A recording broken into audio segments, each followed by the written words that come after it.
Well, Alison Pill, you're now on the Newsroom. Last summer we saw season one. You've been shooting season two for a good while now, and you play Maggie Jordan on the show. What first attracted you to even want to play Maggie? I think what's wonderful about Maggie, and it's what I love about this show, is just unabashed earnestness of really genuinely feeling that the world can be better and so it should. And that's something I definitely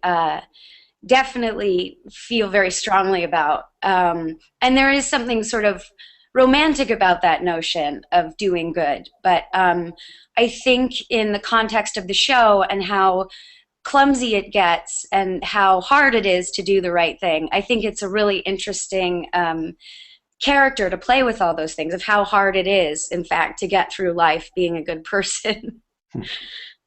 Well, all throughout season one, we saw two sides of your character. One obviously was her job in the newsroom. Talk a little bit about that first, and how her relationships were, especially with Jeff Daniels' character. I think when Maggie first arrives in the newsroom, she's very overwhelmed. And last year there was a lot of that, of on the edge of ruining broadcasts with her mistakes. But I think this season she shows, well, it's also just experience of, at that point she was a new producer and relatively new to the newsroom itself. And at this point she's been working, she starts working as an assistant producer and starts, you know, wanting to get stories done of her own. And I think there's a lot more leadership this season from her in terms of the work environment and trying to get her own stories on the air. I really One thing I enjoyed a lot about that first season was your character's real reverence for Will. I mean, she really looks up to him. Yeah. Well, it's not hard. I mean, it's Jeff Daniels I also, we did a two-person play together a few years ago in New York. So I'd known him before we started shooting. And it's very easy to have reverence for that man. It's not a hard acting gig. I think he's just an incredible actor. So simple and subtle and real. Uh, and I think also he's very good at playing grumpy, and so it's not hard to act a little bit, uh-oh, Jeff's mad, So is he really like that, or was that really good acting on his part? It's very good acting. He likes to think he's grumpy, but he's not. He's a big teddy bear man, Okay, I got you. Well, the other aspect of your character that was weaved, well, whatever you say, all throughout season one, whether you'd be with Jim or whether you would be with Don. That's right. And I really enjoyed that aspect of the show, but I did read in a lot of reviews and stuff that they didn't like. Some people didn't like the romantic elements of the show nearly as much as the current event elements of the show. It's funny because the audience reaction to the show is so dependent on the viewer, of what show they are in fact watching. Like whether it's the romantic show, because there are all these underlying, romances about to blossom all over the place, and there are a lot of relationship things. And it can seem that if that's your jam, in the background it's the news. And otherwise, I think if you're most interested in the current events side of it, of the political discussions of it, then you watch that show, and the other stuff is just icing. But that's what I think is so great about the show, is you kind of get both, and hopefully this season people sort of see that and say, it's not a medicinal show. It shouldn't taste bad, like when we. It's not too much of the politics and it's not too much of the romance. I hope we find the right balance so that people get to enjoy every part of it. And now that you shot season two and it'll be debuting on HBO at about mid-July, where does it jump off at the beginning of season two? Where are we? We start season two almost exactly where we dropped off season one. So it's really just a few days after the finale. So we're left with many things, including Will McAvoy having called the Tea Party the American Taliban on air. And so there's controversy with the news program itself and with Will McAvoy specifically. And also in terms of the romance, we're left with Jim and I have kissed, but Don asked me to move in. So who knows? Still a big question mark for season two. Yes. So many people on your show, I think everybody on your show has a real theater background. How does that help when you're saying Aaron Sorkin's words every day? Well, I'd say all of us come from the background where we're used to somebody sitting in the theater and then after a show giving us line notes. You know, sort of over the course of previews, like the line notes pile goes down and down and down as you get it more and more so specific that every comma's in place, everything is right. And so we come from that mindset of improvisation. What are you talking about? You know, Neil LaBute, for instance, puts in his uhs and his ums, and those are very specifically for the music of the script. And once you get used to the back and forth of you can then pay attention to the kind of dialogue we do on the Sorkin show, which involves all of that, plus just so many statistics and country names and people's names and years and numbers. It's one of the hardest things to memorize, but I have to say, because we all come from that discipline of theater, and if your playwright is not surviving, you cannot change that person's words. You know, so we come from this it's sacrosanct, like you don't mess with words. Sometimes when the script supervisor comes up and it's at the end of a 12-hour day and you've just messed up a line, and she comes and says, "Excuse me, Alison, you put a 3 instead of a 6. Sometimes you may want to scream and say, ah!" You know? But it is very fun, and I'm so grateful that I have such wonderful players. I've done a play with Jeff. I've done a play with two plays with Tommy Sadowski, and I've seen John and seen Sam on stage. Yeah, we're all a bunch of theater rats.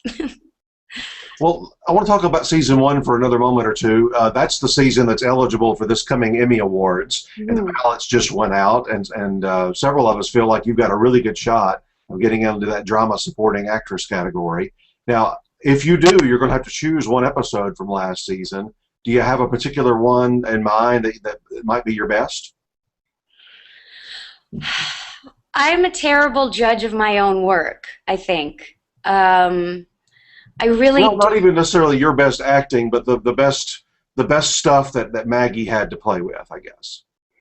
I've got a couple of options I would like for you to consider if nothing. The other thing I know from talking to so many people over the last 2 or 3 years is when you do episodic television, they all start blending together too, and you can't remember if this scene was on this episode or if they matched up or whatever. Or whether it's from this season or like, you know, I could be like, oh, I know. I mean, I love the bus moment. That was very fun. The bus moment with me and Jim where I scream and have my breakdown. That was such a fun scene, and we shot it on location in New York at probably 4 in the morning, and neighbors called police because Alison Pill was yelling outside their apartment. So I'm glad we got that in the can at all, actually. But I don't know what else. What are Well, the two I was thinking about the most, early in the season, you had that Newsnight 2.0, which was where you had the phone interview with the person that turned out to be, I guess, an ex-boyfriend. Oh, yeah. And you almost ruined the whole thing. Yes, with the hiding under the bed. Right. And yeah. Oh, it's such a hilarious story. Poor Maggie. Poor Maggie. Nobody would have hid under the bed. That was one of our first introductions. That might have been the second episode, I think. So that was really a good showcase for you. And then you have that one called 112th Congress, where you have the big panic attack. Oh yeah. Oh yeah, that was a fun scene. And um I got to do research by asking all my dearest friends who suffer from anxiety disorder about, and everybody's just like, it feels like you're gonna die. Like, okay, easy enough. you know. So you like both of those particular episodes a lot.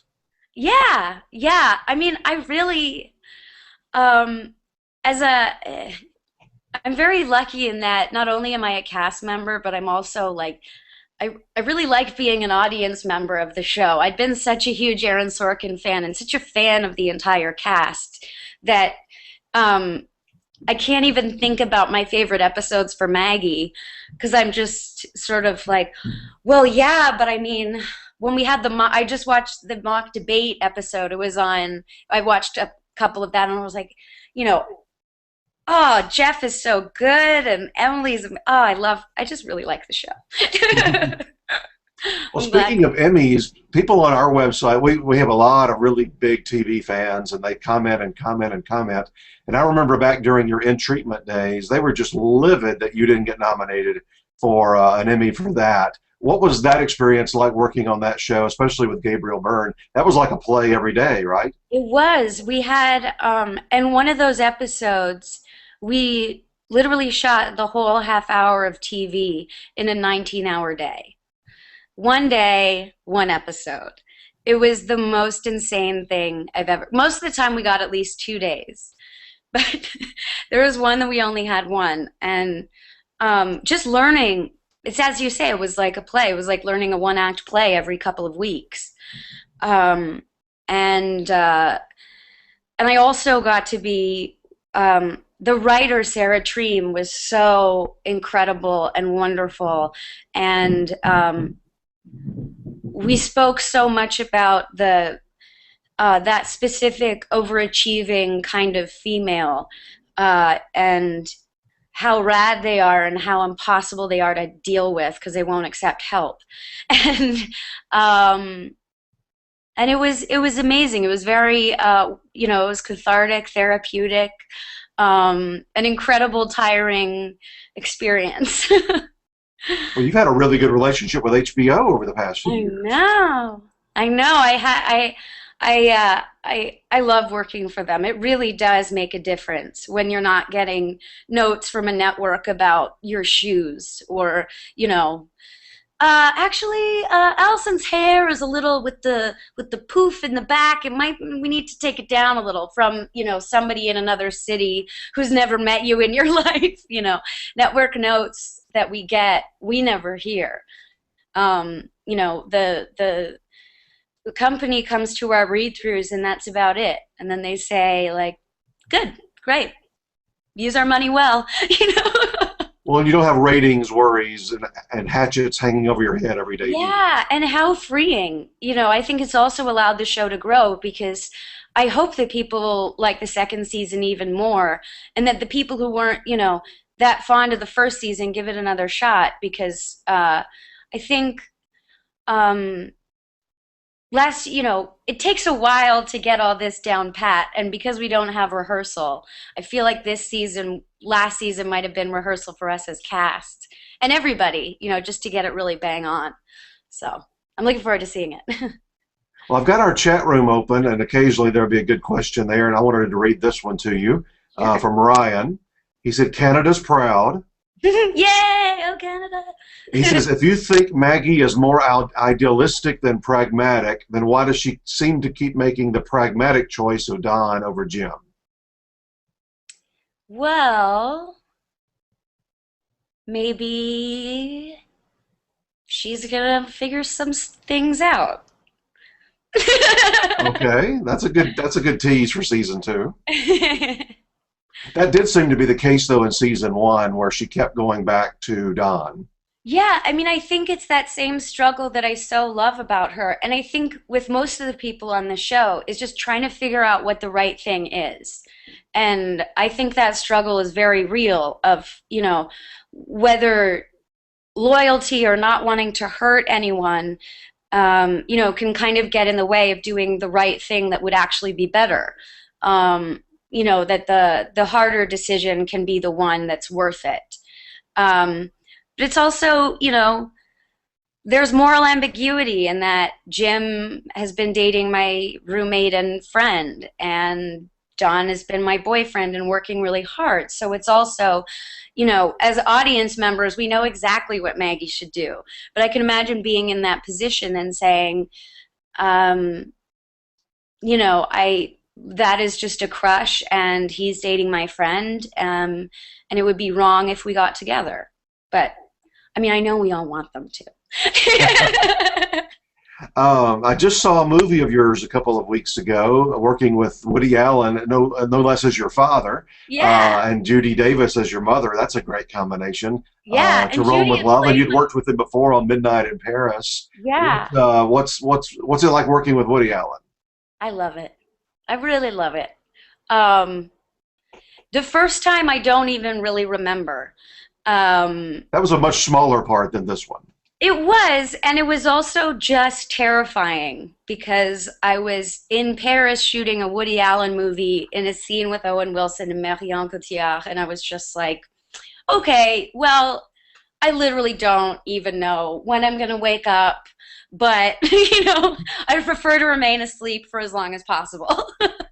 And then the second time it became much more real, and I had much more time to settle, and I'd already seen and met Woody in person, um, and we had a ball. He is really genuinely one of the funniest people around.